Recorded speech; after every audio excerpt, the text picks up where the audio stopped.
क्योंकि जब आप बताते हैं तो वो आपकी तरफ देखने को भी मुनासिब नहीं समझते।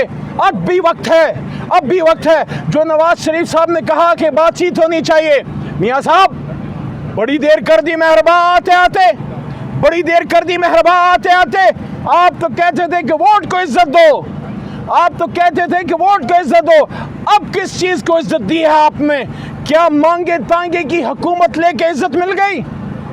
इज्जत वो है जो कौम आपके सर पे इज्जत का ताज पहनाए, जब आपको इज्जत की पगड़ी पहनाए, जब कौम आपको कंधों पे बैठाए, जब कौम के बच्चे आपके लिए दुआएं और माएं दुआएं करें, वो होती है इज्जत।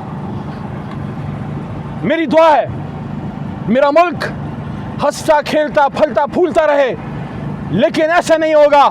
उस्तादों को बेकरामी करके नहीं होगा, जजों को प्रेशराइज करके नहीं होगा, अपने मर्जी के फैसले लिखवा के और करवा के नहीं होगा।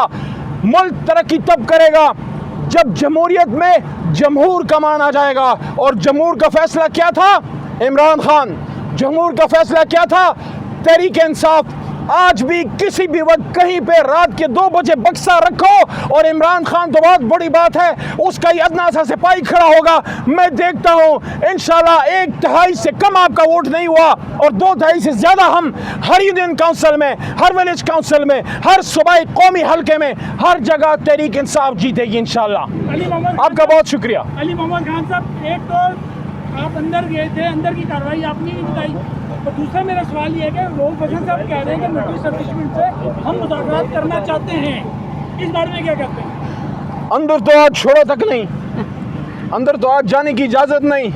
उन्होंने इमरान खान साहब को महसूर कर लिया हुआ है। और जहाँ तक एस्टेब्लिशमेंट से बात है, देखें, एस्टेब्लिशमेंट से मुज़ाकरात की बात नहीं है, उनसे एंगेजमेंट की बात है कि जो गलत फहमियाँ हैं वो दूर हो और उनको भी ये एहसास हो कि हम पाकिस्तान तहरीक इंसाफ अपनी फ़ौज के ख़िलाफ़ नहीं है। हर महाज पे तहरीक इंसाफ ने अपनी फ़ौज को डिफेंड किया है। हम पाकिस्तानी सियासत में एस्टेब्लिशमेंट के रोल के ख़िलाफ़ हैं। उस पर इमरान खान साहब का उसूली मौक़िफ़ है। अली मोहम्मद साहब, एक काइंडली बता दीजिएगा, अली मीन मंडापुर साहब के बारे में शिकायत आ रही है कि वो अपनी काबीना के लोगों को ब्लैकमेल करते हैं कि मैं आपको वज़ारत से हटा दूंगा।